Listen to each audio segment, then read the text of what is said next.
On the side. Hey, fat fish heads!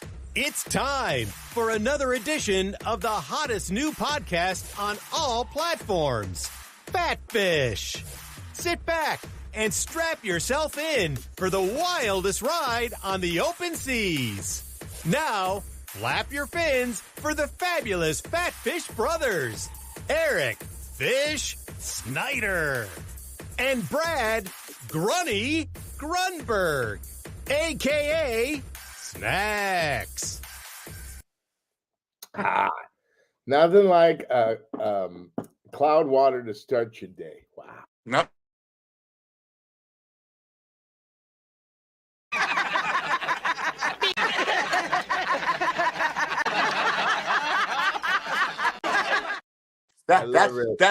That's him.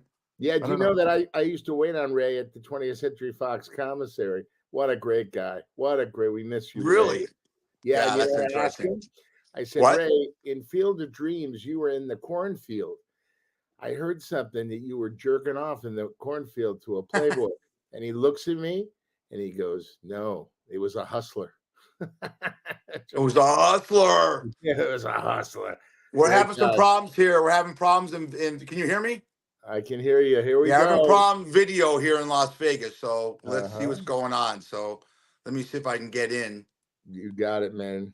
I'll get you in. So anyways, you might have to do this because I can't get in right now. So that's what really that's what. So there you go. That's our show today, guys. Thank you very much.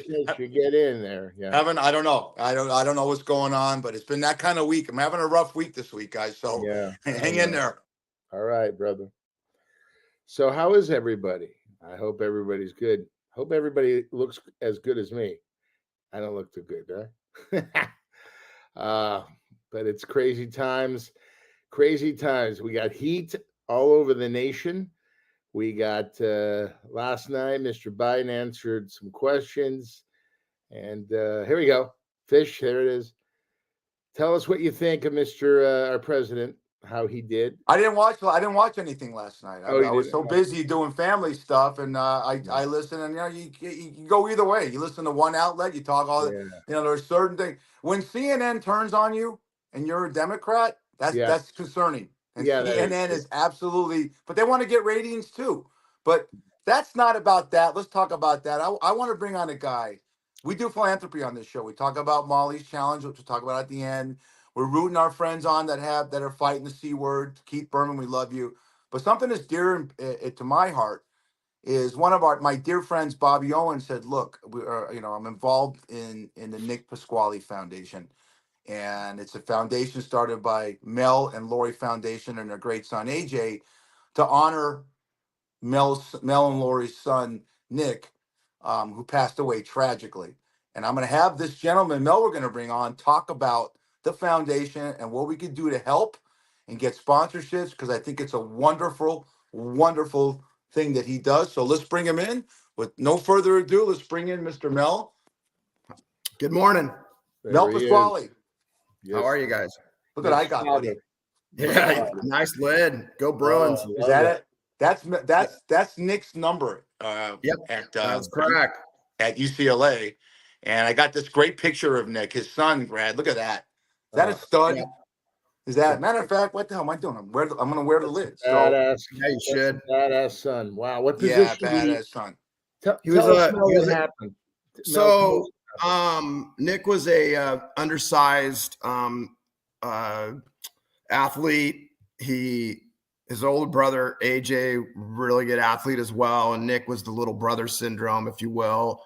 And when he was younger, he had a hip problem. He had to have hip surgery. The doctor said he'll never play sports ever again. That was like in the 5th grade, 4th grade. He went in, body cast, came out, and he's like, "Dad, I'm going to be fine. I'm going to be fine." And the doctor's like, "Whatever." So Nick just started working out, got into it, got big, got fast. He was a very, very, very good Pop Warner football player. And he took the sport to heart. And he took what his older brother, showed him and went tenfold on it. He worked out every day. He was 5'8", maybe 160 pounds in high school. And he started as a sophomore on a San Clemente high school football team that's very, very highly competitive here in our county. Always is every year. We're state champions. We're league champions. We play top-notch football. We play modern day. We play Bosco. We play Mission Viejo. And if you know high school football, they're top. This is not, small football is what I'm saying. And as a sophomore, Nick got an opportunity in passing league to start as a sophomore, and he took it, never relinquished it. And he was a two-way starter his whole career at San Clemente High School. He became he played in 39 games in varsity, which I think is still one of the records there for a high school football player. And as his career went on, we went very deep into the playoffs, and the stage got way, way big. And Nick's just started shining because he didn't come off the field. They're like, who is this kid, man? Who is this little guy? He's strong. He's fast. He's got a very high football IQ. And Coach Mora saw him in our final game at Anaheim Stadium and said, I want to meet this kid. And he called us up one night, and it was March after, and Nick had a couple offers, but he's like, Dad, I don't want to go play small. I'm either playing big time or I'm not playing. I go, cool. So one night we're sitting at home and Coach Mora calls, and Nick wasn't home that night actually. And he's like, hey man, saw your son, love him. And we want to offer him a preferred walk on. And I'm like, really? He's like, yeah. So Nick came, I called him. I said, get your butt home. We called him back. And he's like, Nick, love to have you be a Bruin. And you got a number 36 here for you. And please. So within a week we were there, we signed the whole deal and we were in. So that's how that really happened. And Nick he was ready to go. Off he went. He played for Coach Mora. Coach Mora and I and my family are very tight with him. He's an amazing coach, amazing man. He got us through a radically rough time. The next year, in the fall, September, Nick, unfortunately, was in an accident. And, it's been going on. It's going to be 11 years, which I can't believe. And it was awful. And I really don't want to, go down that, but I can tell you the UCLA Bruin family, alumni. I don't know if you guys saw the Nebraska game. We were getting our butts kicked over there. Nick was going to be on the travel squad that week as well, which not very many people knew. Coach Moore had told us that, and unfortunately that didn't happen. But from that point on, it was just total craziness. The UCLA fan base, the Bruins, everybody, coaching staff, players, it was incredible. They picked us up, and we needed it big time. It was, if you can imagine, most awful thing a parent or son or family member could ever imagine. Anyways, Nick just the teammates respected him big time because he was undersized and he went hard and he played hard, and his nickname became Pac-Man. As you see on your hat, it'll say Pac-Man on there. It's on the side or on the back. See right there, it says Pac-Man because of the fighter, Pacquiao. And I guess they were out at camp in San Bernardino for 2 weeks, and it gets tough out there. He gets on edge, and he didn't take shit from anybody. And I guess he took on a couple dudes and just fought them. Team fight broke out. And then I was like, he's just going, hey, man, I'm here. I'm not going anywhere. So anyways, that's kind of how he became Pac-Man. And Coach Morris said, man, these kids, the teammates love this kid so much. You have no idea. He was on the starting kickoff team. He was on playing special teams. And obviously none of that ended up happening. But the point is that he was grinding. So fast forward to, when things were getting crazy, we didn't know what to do. And we had some really nice people come in and say, hey, we want to start a foundation. They paid for it. and it became the Nick Pasquale Foundation. And we started off as it started with 5Ks. Our dear friend Mary Mulligan Crapo started a 5K. And the funny thing is, that's why you can see all these runners and athletes on there. And we started at San Clemente High School doing that. And it worked for a while. But the funny thing is, Nick hated running. He hated it. And we're like, okay, this is fine. And it was getting so big and it was hard to get facilities. So next thing you know, my son's like, well, let's just do a golf tournament. Well, that turned out to be the best thing we ever did. So here we are. We do our golf tournament. That's how Bobby O's involved. My dear, dear friend, went to high school, played with him. He's been one of my best buddies. And, me too. Sorry. Me too. Bobby. Yeah. He's the best. The guy's the best. And that's how we're obviously connected. And he's bringing Vegas into this thing. So basically our sponsors are really our biggest thing that we do. We do it in the fall and October. We have 208 golfers. We raise over $50,000+ a year minimum due to all these great sponsors. Rainbow Sandals. We have Independent Trading. It's a clothing company. I mean, the list goes on and on. And we have 208 golfers. We have 3 nines that we use. It's basically become an invitational. We're doing everything right now, and it looks as though we're going to be, we're in the same boat. Anyways, it's been phenomenal. The outreach, we supply 2 $5,000 and sometimes 3 $5,000 scholarships to local athletes at San Clemente High School. In May, we just did it. We've given out 20+ scholarships for these kids to go on. We like to get walk-ons, but they don't have to be walk-ons. Someone similar to Nick's not stature, but his upbringing of having to grind and work and, and needing the money. And so we do that. Last year, we sponsored an Olympic athlete. Her name's Annie Kuntz. She's a heptathlon. You may have seen her. She's a USA. She was on the Tokyo team. Unfortunately, she got injured this year, last couple weekends ago in the trials in Portland. And unfortunately, her career has been cut short, but she was one of our big, we sponsored her for a long time, great athlete. And then the Ryan Sheckler Foundation. I don't know if you know him, he's a professional athlete, skateboarder. We support what he does. We love what he does. If you look him up, he sponsors athletes that have been injured, paraplegics, the list goes on and on, double amputees, you name it. We love supporting them. He's one of our he's a dear friend, family friend. AJ grew up with him.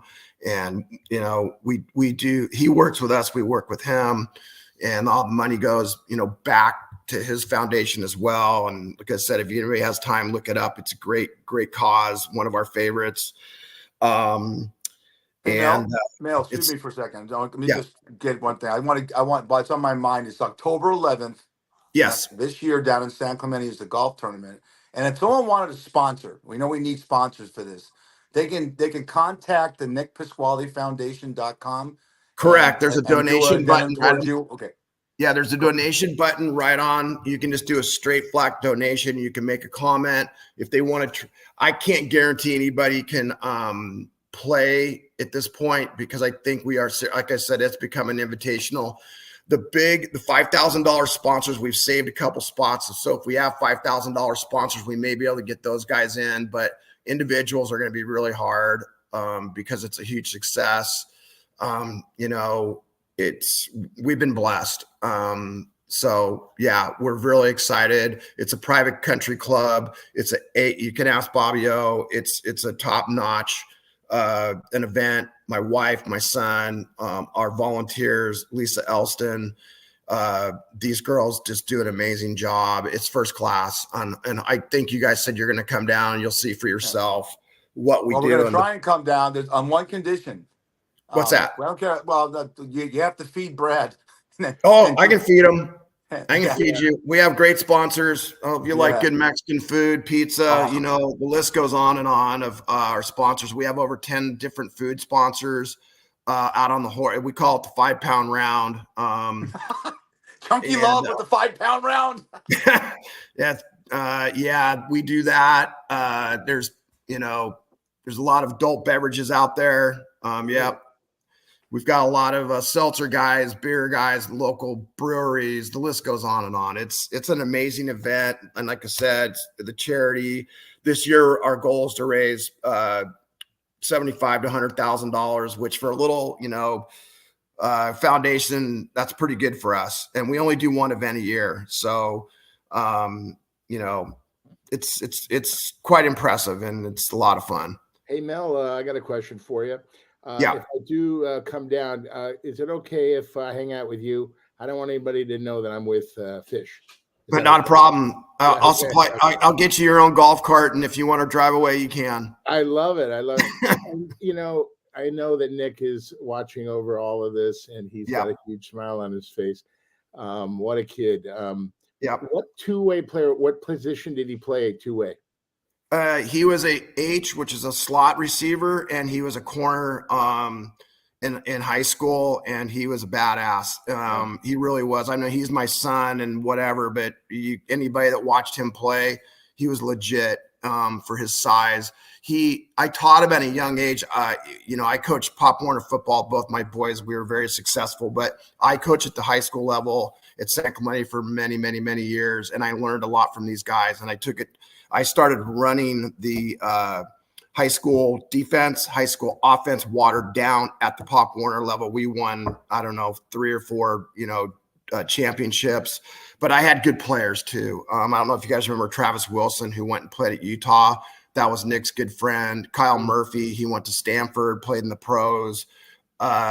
These were kids I was coaching at Pop Warner, and Nick I taught him the film study, and he took it to heart, and he worked his ass off, and he knew the play before the play was going to happen, because most high schoolers don't do that. They are now, but back then it wasn't really a thing.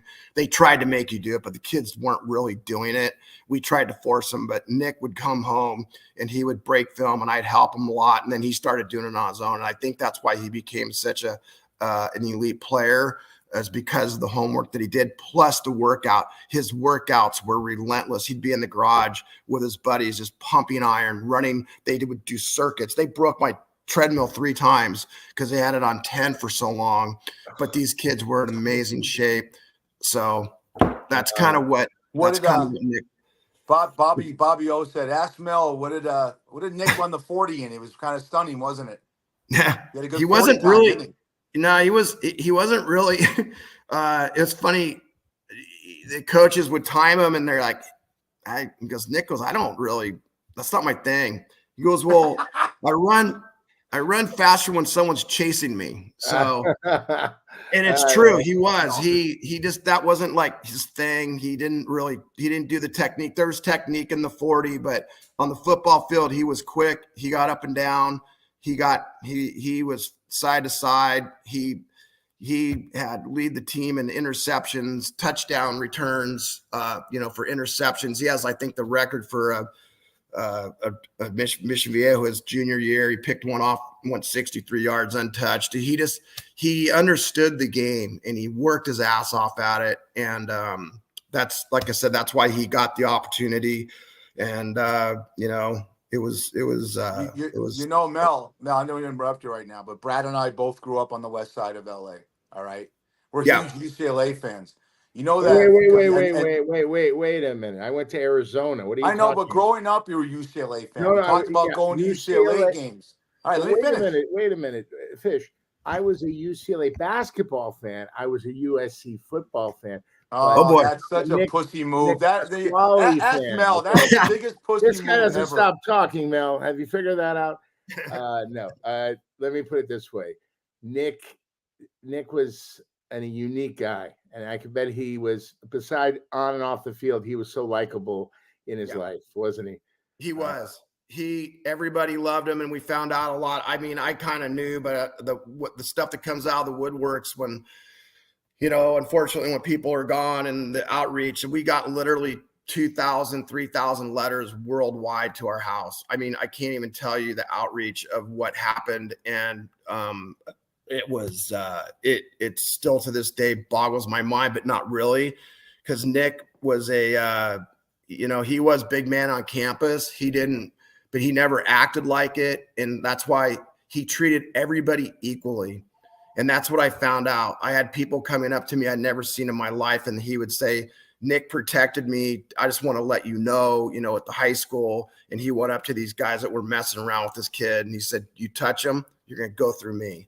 So, and he said that kid said no one ever messed with him ever again. And, as a father and, my wife and my son, hearing those stories make you feel really good. And it was not just one, it wasn't two, it wasn't three, it wasn't four. They just kept coming and coming. And you're just like I said, as a father, I couldn't have been any more proud. Obviously it hurts every day of my life. It kills us every day. But life ain't fair and life is short. And that's what we've learned out of this. And I've learned a lot of giving. We've learned from Nick, giving's way more fun than receiving. And that's what I've learned through this whole process and helping other people get to where they need to go. And that's been the coolest thing ever. So that's why we dump our heart and our soul into Nick's foundation to help other people. I think it's working. I really do. It's been an amazing run, but it helps our soul as well, to be honest with you. It's been a silver lining, because in the beginning, I didn't think I could ever even talk like this. I didn't know what I was going to do. I honestly thought life was over. I didn't know. But we've learned a lot, and Nick's with us every step of the way. And it wouldn't happen without him and the people that knew him. And the more people like this kind of conversations that hear about this, they're like, man, I want to get involved in this. So that's kind of how it's built so crazy and so fast.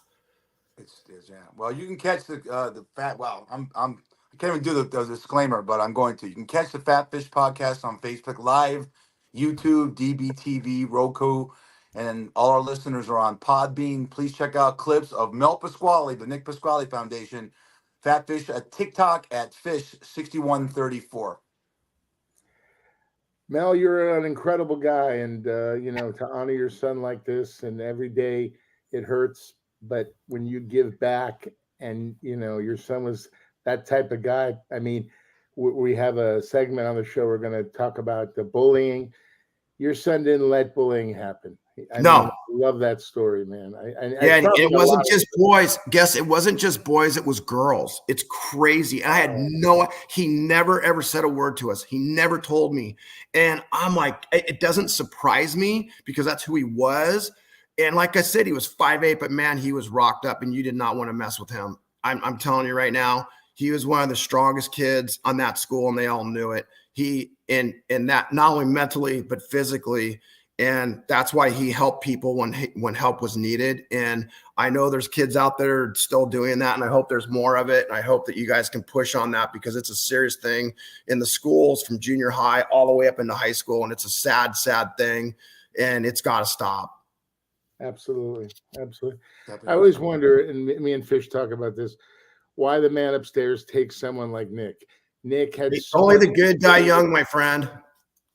Yeah, I've never been able to figure it out. He had so much living to do. He probably would have stayed in. I would think. You tell me, would he have stayed in football, coaching? You think he would have? He wanted to be a fireman. Oh, there we go. He wanted to be a fireman. He wanted to be a fireman. I don't think he would have. I don't. Believe me, I think about it every day. What would my life be like right now? What would our lives be like? What would Nick do? What would have happened? But we'll never know. But I do know that his big thing was to go be a fireman, and he would have been a fireman in a heartbeat. I'll tell you one last quick story. Coach Mora took them all down to the Navy SEALs training before they went to San Bernardino, which I don't know if you guys know, that's where they went to camp. And they put them all in military gear, and they made them spend the night out there, and they put them through a full-on Navy SEALs training on the beach, in the water, the rafts. And Nick obviously was born and raised. We live at the beach. By the way, it's 63 degrees outside. I can show you here. And we haven't seen the sun in I don't know how long. It just, the marine layer comes in. Anyways, they were doing this whole training, and Nick was the guy was running and said, I've never seen a waterman kid like this in my life. He saved one of they were going out on a boat. They had to paddle out through the surf, over, hit the buoy, come back. It was 2 a.m. while the whole team's doing this. And as they were coming back in, the boat flipped over a raft, like a little Zodiac thing. They fell out. One kid got stuck underneath, freaking out. Really wasn't a swimmer. Nick dove under, grabbed him, pulled him back up, threw him on his shoulder, and swam him into the beach. And the guy's like, I never seen anything like this, man. I never seen anything like that. But he was born and raised in the ocean, and when you freak out and you're not used to it, you panic. Panic happened. But that's who he was, and that's what he was. So, all these stories started coming out, everything from every angle, and you're just like, gosh, darn it, You know what he sounds like. Your son sounds like, and I'm making not an analogy, but a similarity, is that he sounds like a Pat Tillman. Pat Tillman was a 5'9" guy who played defensive back. Obviously, he's the only guy I know that gave him an $8 million contract to go to Iraq, lost his life fighting for the country. But you hear stories like that, that he was just a great guy and saved people. And, I'm with Brad. He's looking down on all of us, man. Yeah, indeed. Yeah. And he was so humble too. He didn't talk about it. Oh my God. You have no idea. I love. Almost to a fault. I always told him be confident, not cocky. Yep. There you go. And he was. Yeah. He loved his dad. He loved his mom. He loved his brother. He lived full. He lived his life full every day. Did. Yeah. Well, we're looking forward to seeing you. I mean, if you get to Vegas, come. He says 63 degrees. Ask him what the weather's been like here in Vegas there, Mr. I already know. I talked to you. I do a lot of work in Vegas. I'm going to be out there next week. Maybe me, you, and Bobby O, and you guys can hook up and we can have an adult beverage or something. Absolutely. I'll be out there 17, 18 for work. But okay. Yeah, it's we live in paradise here, man. I've been watching the news and I'm like, my doors are open and it's beautiful. I haven't had the air conditioning on in months. Wow. It's nuts. It's weird. Weather's a weird thing, but I know it's nasty out there. Yeah, it is. One thing I got to say before you wrap it up, Mel, you honor your son. You're quite a guy. I mean, to have this tragedy happen almost 11 years ago, and for you and your wife and your son to go on with your life and honor Nick every day, but with this golf tournament is something very, very special. Yeah. I'm gonna come down, but please keep fish away from me. I can do that. I have a reputation to uphold. I'm a good guy, and I just keep away from me. Please help me. You guys will have a good time. We're looking for sponsors for the Nick Pasquale Foundation. I'm going to put it up again right here. Nick Pasquale Foundation golf tournament, October 11th, San Clemente. Just go to that foundation. Go to that website, nickpasqualefoundation.com, and see what we could do to raise money in this beautiful kid's honor. Mel, I got one story for you about Bobby O. Brad, you'll love this. Bobby O looks like an actor, a tall, good-looking 60-year-old actor that worked with Kurt Russell and all those films in the 60s. He's sitting at my bar one night, right, Mel? And these two girls go, but Bobby O gets up and goes to the bathroom, and they go, Fish, who's that guy? I said, you don't know who that is? He goes, that's Bobby Owens. And they said, well, what? I go, he was a technical consultant on 90210 and Baywatch. He taught him how to surf and ride motorcycles. So I said, I'm fucked, because the girl goes right to her phone. So before I let it ride a little bit, and she's looking at her phone, and then she goes, oh, he's right. Bobby O's the man. But he wasn't 90210, Brad. I bullshit the whole thing away, but the girl was so stupid. She goes, oh, he's right. So yeah, this is him. That's funny. Good stuff. Cool. You guys will get together in Vegas, have some fun. You'll meet Bobby O. All right. Thanks, guys. Wait, let's raise our cloud waters to indeed. Nick. Yeah, I appreciate you guys. Thank you so much. Very kind of you. Oh, and we're gonna shout you out all the way to October 11th and drive people towards the site. Okay. Yeah, and have them just, if they can, when it says contact, they can make a note, and my wife will get back to her. She's the best. And the girls, they're really good at what they do. Fantastic. Awesome. We'll see you in October. Thanks. All right. Thanks, guys, for coming on. I know it's tough, but we love you, and we're gonna help you out. And again, keep the good vibes up. Yeah. Don't brag about 63-degree weather to an LA guy anymore. All right. I know. Woo. I feel for you guys, man. I really do. Sure you do. Yeah, go outside and wave at the ocean for us, will you? Here, look, I'll set you. Can you see outside there? Can you see yeah, great. Yeah, I love you too, Mel. You know? Yeah. All right, guys. Nice having you, buddy. Take care. We love you, Nick. God bless you. See you. God bless, Nick. What a guy. What a guy. I got some bullshit memes in there and stuff like that, but it's tough, you know, and that story when our mutual friend Bobby O told me, I said it's you know, when you lose your child before you pass, it's the toughest thing. I had something similar with my cousin. He passed away at 17 scuba diving, and it's something you live with it, but it's so difficult. But you never get over it. Mel and his wife and his son, they're honoring Nick every day, and they're touching lives. They're giving these scholarships, which is wonderful. Yeah. These kids probably would not get an education if it wasn't for Nick Pasquale and his family.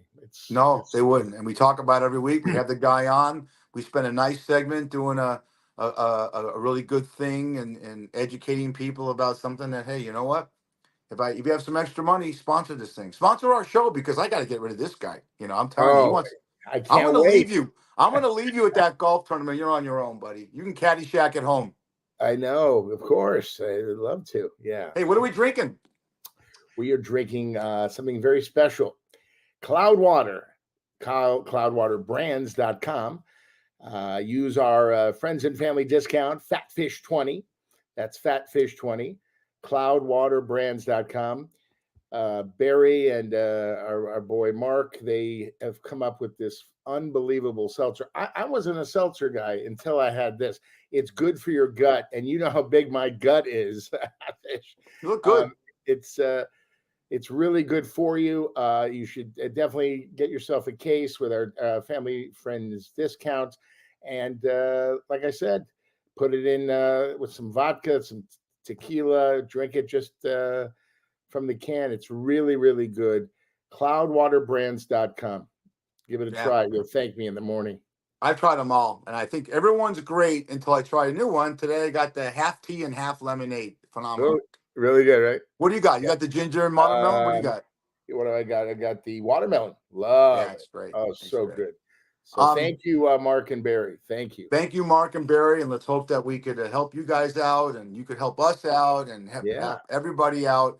Yeah. I've got a special treat today. I got a video of Brad in which many men that I know wish Brad looked like this. Before we get to that, I got a couple of memes, and then I'm going to show you a meme of a lady that looks like the video of Brad. And you get to us at fishgrunny1@gmail.com, and you either root for this lady or Brad Grunberg, who's going to win the beauty queen of fat fish. All right, check that. This is fantastic. I had it on for a second. Brad, can you read this? Let's see. When the wife said she found a new vacation spot. Look what it looks like. It looks, oh gosh, it's great. Look at the balls. What a nice peninsula. Peninsula. What a nice peninsula that is, huh? It's a peninsula with a big set of balls. It's a peninsula, God damn it. All right, check this one out. I thought this was so great. This is Travis Kelce and Taylor Swift in 2040. Oh my God, it really looks like, oh gosh, wow. That's great. That's great. Funny. Okay. This is, if you saw a great movie, we love to do our entertainment part of of our show because this guy's been in 120, soon to be 125 things by time the end of the year with great projects he has. This lady I'm going to show you was famous for her mother role in the movie My Big Fat Greek Wedding. Take a look at Lainey Kazan. Look at that. All right. That's the hair. That's the face. She's been in a million things. She's basically a Broadway actress. She's a singer. She's done nightclub stuff here in Las Vegas. You know her from, Brad, you saw the movie. You probably auditioned for it. Yeah, great movie. Yeah, okay. Yeah. Now, let's fast forward to this. Okay. Take a look at this video and tell me who looks better. Whoa. Hello. I'm Elizabeth Taylor. What do we have here? Tina and, Coco. Coco, where do you think you're going? The only people who get to go to the dressing rooms are our fabulous regulars and our open micers after they pass round one. Could you step aside, Coco? And you are? Oh, Miss Congeniality 2 with Sandra Bullock and Regina King. Oh, did I have a good time working with those girls? It was so much fun, and it put me in that outfit. Elizabeth Taylor, man, I seriously, I have to give props to women. I mean, what they have to do to look good for us guys, gee, many, unbelievable. It was really fun. I learned so much on that movie. Sandra Bullock and Regina King were wonderful to me. And it was just crazy. I just I had so much fun, and it's people see me in it and they go, "Is that you in drag?" I go, "Yeah, yeah." You can see me Friday night also in Santa Monica on. No, I that was the only time because they paid me to get in the dress. But thank you for showing that. That was fun. That was fun. okay. But I'm gonna go. I think you look better as a woman than you do as a man, and really, I thank think you you should so much. find the feminine side of yourself. And Chunky Love should be Chunky Lovette or something like I that. know. Maybe Chunky I'll Lovey. You look along. great. I mean, I could show that again. I don't like doing that, but you look great in drag, man. You're going to get hit Thank on more. you. Yeah, that's nice of you. Very nice. Thank you so much. You're Hollywood Tropicana days. Go find a club in LA where you could dress like that, and you don't have to worry about driving a Lyft anymore. Yeah, it's true. My parents would be proud. But yeah, I mean, hey, whatever you do in life, be you. But I got paid to do that. So I'm a thespian, man. I had to get into the role. Give Maybe I me. did do some I had a huge. cross-dressing. Well, I know you did. I had a huge crush. Who didn't have a huge crush on Sandra Bullock? Still looks good now, but Yes, she she was does. so cute and vivacious and speed. Give our audience a Sandra Bullock story or the way she was to you on the set. Give us She the was skinny.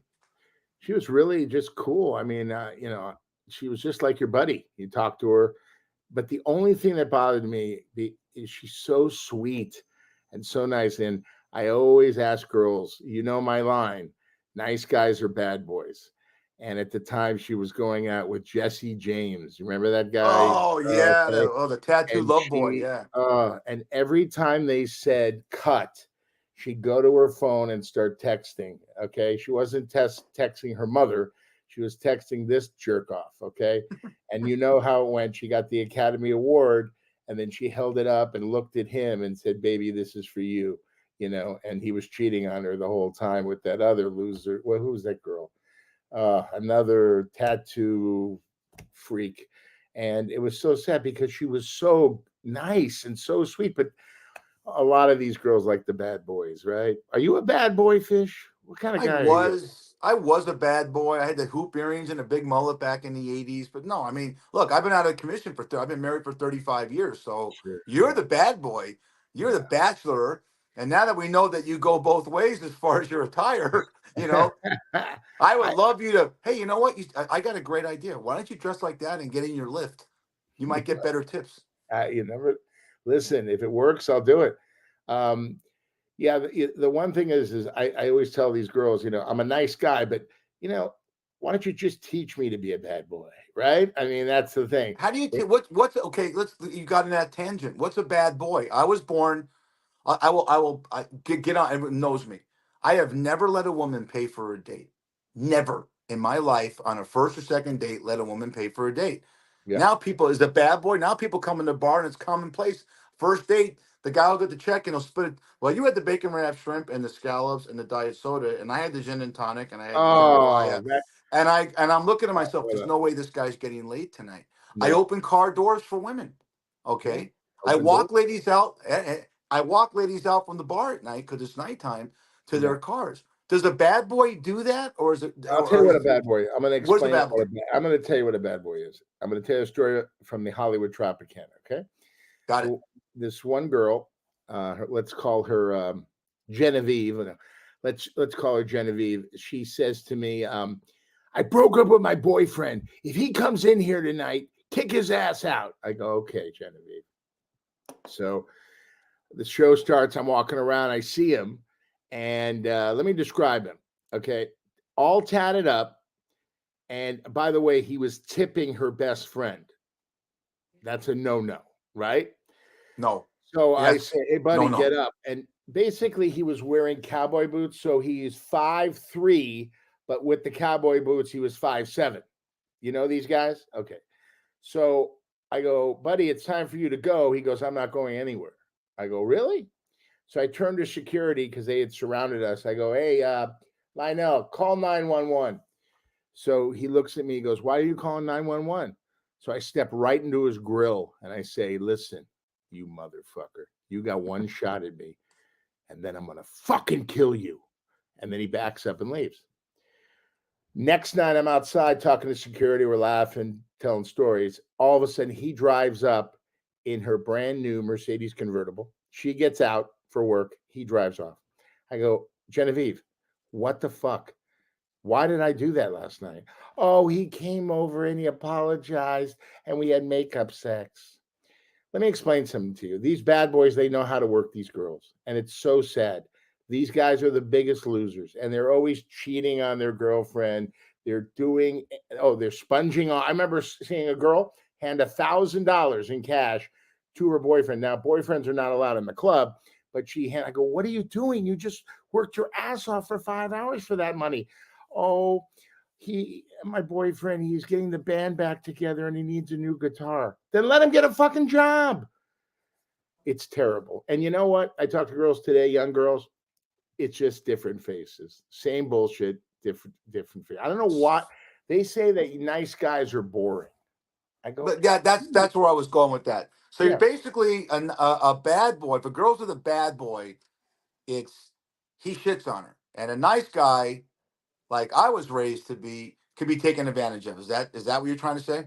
Yeah, well, I don't know. Like for me, I'm a nice guy, right? And I've done a lot of things for women. I've been there for them. If they're in trouble, I try to lend a helping hand.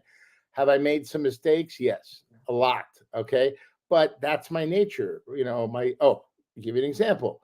Me too. Like my parents taught me, if you're with a girl and you get engaged with her, and she engaged in the sexual part of a relationship, and she says no, it's not no, try again in 15 minutes. And that happened to me in college. And this girl said no, and basically I said okay. We made out. It was fun. I was going to take her back to the dorm, and she comes back into my dorm room after going to the bathroom, and she takes off all her clothes. And that's how I lost my virginity. She looked at me and said, you're so pathetic. I'm going to pop your cherry. But let me tell you something. I have respect for women, and these guys who keep pressing and pressing and don't give up. That's bad, man. The Harvey Weinsteins of the world, all these fucking assholes. Well, no, I'm just telling you. I know Harvey Weinstein. Those are predators. I'm talking about guys. Yeah. I noticed, and you noticed at the Hollywood Tropicana. Yeah. I could tell if a guy's going to pull a girl out of the bar, because you're supposed to be able to close in the first 45 minutes to an hour. I've seen guys walk in and go fish. I took her to 10. I took her to all these different bars tonight. We were down on the strip. Well, how long you been with this girl for? 6 hours. I go, you got nothing. Nothing. Trust me. She's going to throw up in your car, and you're going to pay $500-600 on drinks, and she looks great. I've always thought if you know when a girl likes you, and vice versa. For example, if Brad Grumberg walks into a bar and there's a woman says, hey, what game, video poker, what game are you playing? What are you drinking? That's your in. When a girl sits there and you go to say something to her and she doesn't engage you, you got no shot. It's such easy 101 common sense, but some people don't get it.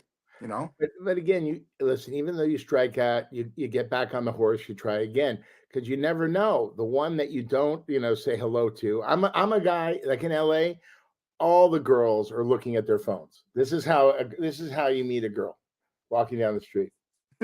And I'm telling you, and I'll say, and I swear I'll always say hello. How you doing today? What's going on? And they'll look at me like a creep, like, you're saying hello to me? I go, yeah. Is it okay? Good morning. And the sad thing in some of these companies now, you can say something like, hey, how you doing, Jill? Oh, you look wonderful today. Have a great day. And then she'll be in the human resources office going, Brad said hello to me and told me to have a nice day. It's funny about LA. You can't say where you live, there's that big center divider on San Vicente, right by Mom's Stone. You could run it. You could jog that center divider from Brentwood all the way down to the beach. I told my brother Bobby one time, I said, I'll bet you $100, and you name the price, that we could jog this, and I guarantee you, I could say hi to 50 people and no one acknowledges me. Right. I won the True. bet. Because that's the difference in Vegas. In Vegas, at least when you walk down the street and say hello to someone, they'll at least give you one of these, but they'll acknowledge you. Hey, Exactly. yeah, it's like New York. You know, hey, Yeah. how you doing? Why the fuck do you want to know? Like Yeah. that. But Right. at least they acknowledge you. And the fact you showed the phone like that, is that just because of? Is that is that the demographics of where you live in LA? Or No, do I you think think if it's you just lived in the valley, it's different? I mean, I bet you it maybe is. women don't. Okay, it's two side. It's a twofold.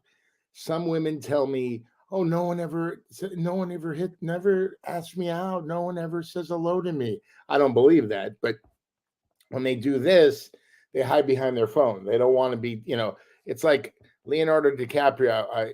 We used to go to the same Manny Petty nail place, and he'd have his hat like way down right here, and I'm like, Leo, we know who you are. You know what I'm saying? And it's kind of like the girls, the pretty girls with the phone in their face. They don't want to be bothered. And the bottom line is, just be nice. Can I say hello and you smile back? It'll make my day. I mean, that's the whole thing. People, they're just crazy. I mean, in LA, everybody's an influencer and everybody wants to be a star and everybody wants this and they want to go to the hottest party and this and that. And by the way, I want to share something with our viewers. I worked at a club for 14 years. I've been to all the parties, all the great stuff. Nothing happens good after 10 o'clock at night. Okay. If you're out at 3 o'clock in the morning, well, you work. Nothing really good. Be careful. Just be careful. Oh, by the way, stuff is happening now in LA. Violence is up. It's just terrible. I mean, I'm telling you, people get out of clubs and that's when the trouble begins. So, Well, we're 24 hours, so good things happen at 3 o'clock in the morning. But oh, okay. go back. I'm talking about I've never. LA. I'm glad. I'm talking about Wait a LA. minute. I'm glad that. Oh yeah, exactly. I'm glad that you brought that up. 'Cause I don't. Give me the definition. I don't know what a social influencer. I hear it. I was actually watching a game show and it said, "This is Charles Barkley, just social influencer." What does that mean? Social influencers. Let's say you have a product. Okay. How about those Mr. Magoo glasses that you wear? Oy. And those glasses, there's a company that makes them. So that guy or girl will wear the glasses and promote the glasses on their social. That's an influencer. Okay. It's, the Kardashians, they have it down to a science, they'll take some obscure product and put it on their social. And then all of a sudden, sales are up 50%, an influencer, you might not know them, but they could be huge and have millions and millions. That's how advertisers do it now. They don't need to make commercials on TV. They just find an influencer, make a deal with them. And I'll give an example, a tracksuit. I would be great with tracksuits, right? What are you talking about? Like Big Pussy in I knew you were gonna go there. Yeah. and The Sopranos.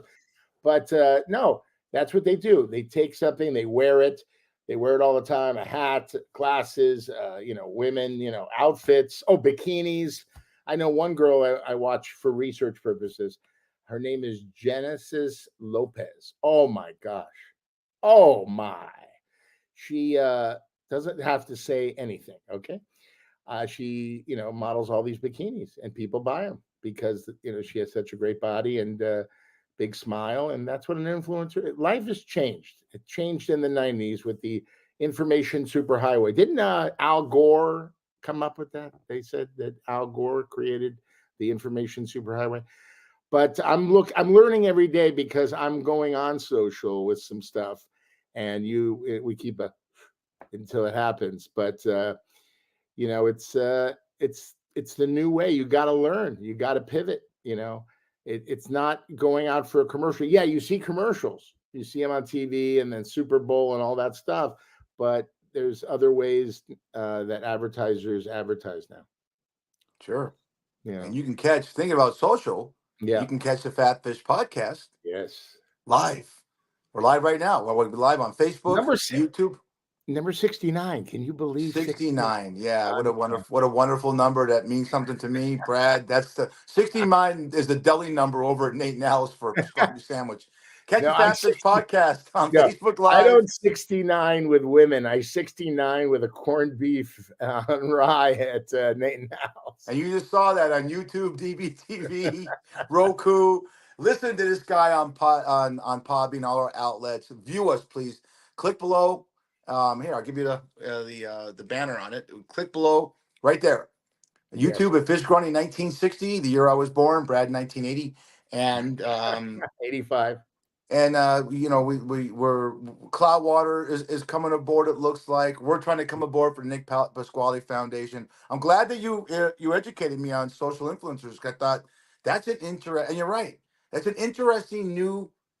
This is a terminology I never learned when I was a kid. We never talked about it in a kid. We never talked about social influencers.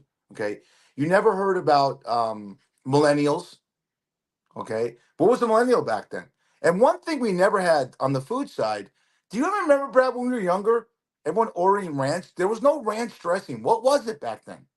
Was there ranch? Blue cheese? No, blue cheese is different than ranch. Ranch is its whole different taste. I can't sell one chicken finger, chicken wing, or anything that has to do with fries without. Can I get a side of ranch? You know. I know that guy. That voice. Yeah. You get a side of ranch. By the way, when I'm lifting, I ask the kids in the car or whoever, what do you watch? Do you watch, like I was on Lizzie McGuire with Hillary Duff. Do you watch the Disney? Do you watch Nickelodeon? Oh, no, I watch YouTube. They all watch YouTube. That's where a lot of the advertisers go, because these kids, the demographic is 18 to 34, I think, something like that, or 18 to 25. And, guys like us, man, if we want to get in the game, we got to play the game. So I'm doing that as we speak, and they developed a show, which I'm very excited about, and I'm going to start off on YouTube with it, and we're going to see where it goes. Awesome. That's when you get big on YouTube, you get big. Brad, I'm gonna throw you in the bus, but Brad says, Fish, take a look at these two guys that are on YouTube. It's utter shit. They got 600,000 followers. Yeah, I watched it. Yeah. It wasn't my cup of tea, but it gives me more hope that you and I could do something, because it's about content. That's why I go to fishgrunny1.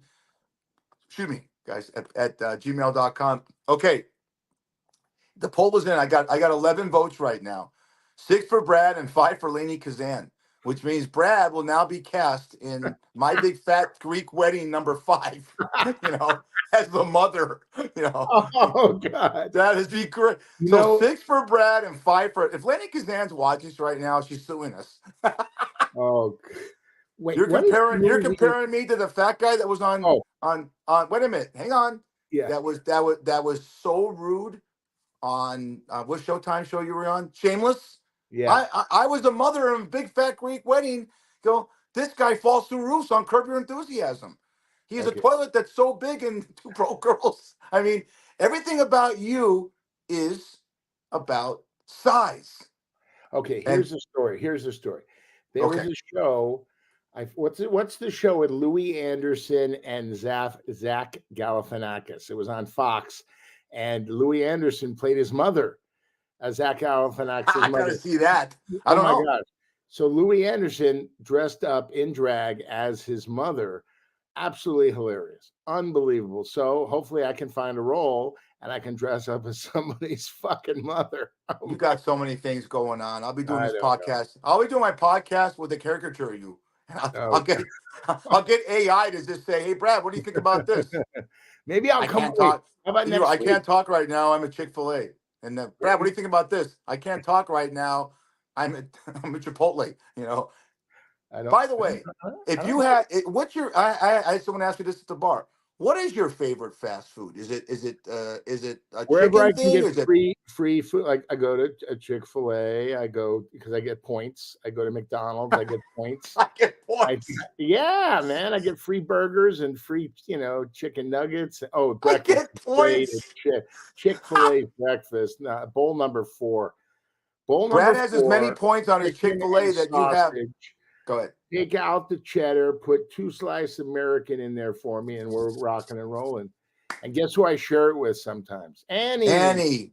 Love those videos. Go to YouTube, check out Brad on YouTube, and he's always feeding that beautiful little dog of his. I know. He takes pictures of himself with the dog park. He's like Turtle in Entourage. He brings his am. dog to a dog park to get laid. And it works. Entourage 2. Entourage how 2. about me as in drag?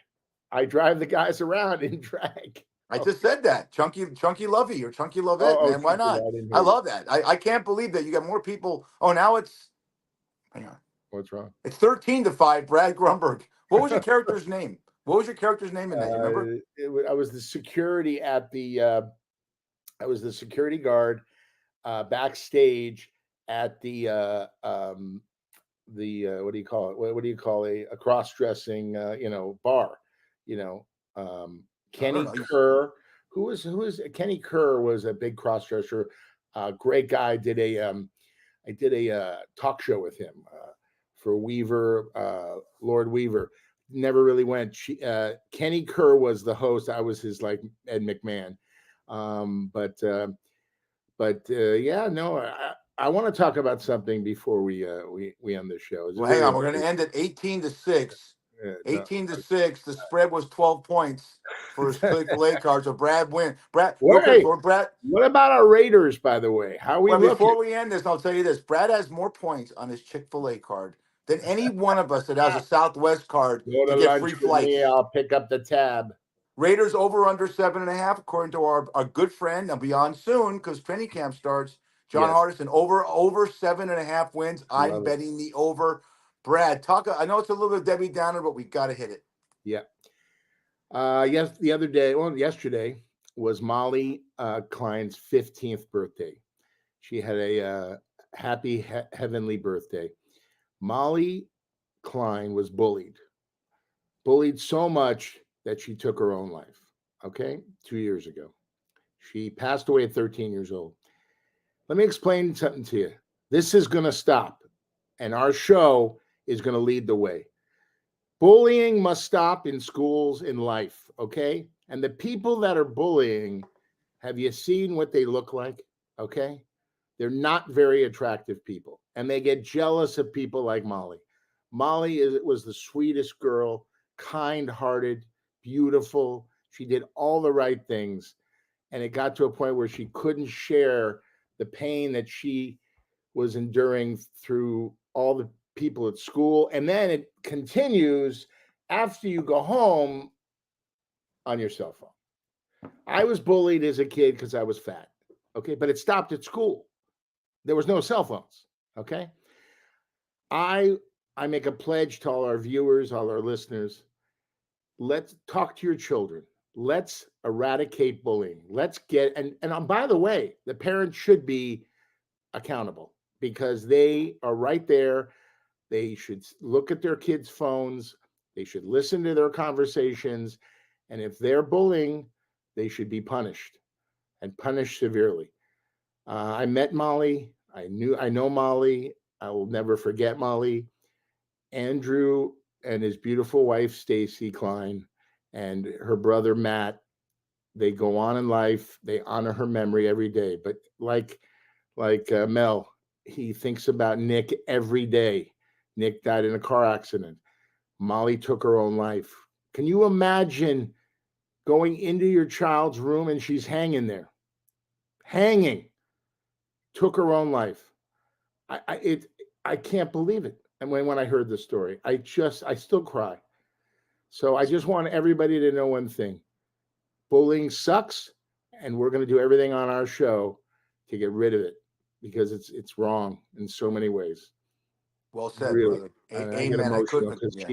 She was so special. I love the girl. I mean, such a beautiful family, did everything right, and she's no longer with us. So, and bullying, amen. I could have said it better than you. And we have two. You did a great tribute right there. And we just had a guy on the first 30 minutes of the show that is living his life to honor his son. So people learn, and people know that you could use someone's death and make something positive out of it. And we're going to get rid of, people say, well, Fish, sometimes you bully Brad and Brad bullies you. That's not bullying. That's heckling. Yeah, you know? exactly. Yeah, by the it's way, heckling. It's not bullying.